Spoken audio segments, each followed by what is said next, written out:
नमस्कार मित्रांनो, हुशारभाऊ यूट्यूब चॅनलमध्ये आपले पुन्हा एकदा स्वागत आहे. आजच्या व्हिडिओमध्ये आपण पाहणार आहोत आपल्या विंडोज 11 डिव्हाइसमध्ये सर्च हायलाइट फीचर्स आपण कोणत्या प्रकारे चालू अगर बंद करू शकतो. तर व्हिडिओ सुरू करूयात. तर त्यासाठी आपल्याला सेटिंगमधून आपल्याला विंडोज राईट क्लिक सेटिंग किंवा Windows plus I button press करायचं आहे.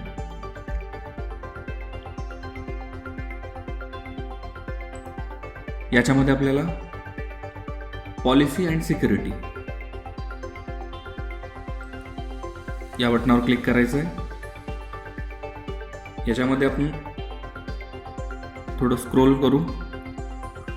इथं आपण पाहू शकता सर्च परमिशन्स हा पर्याय मिळेल.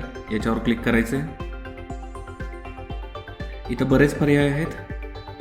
याच्यापैकी आपल्याला इथं खाली स्क्रोल केल्यानंतर मोर सेटिंग हा एक पर्याय दिसेल. याच्यामध्ये शो सर्च हायलाइट्स आपल्याला इथून ऑफ किंवा ऑन करता येतील. तर या प्रकारे आपण सर्च हायलाइट ऑप्शन अनेबल किंवा डिसेबल करू शकतो. तर व्हिडिओ कसा वाटला कमेंट करून नक्की कळवा. लवकरच भेटू पुढील व्हिडिओमध्ये. धन्यवाद.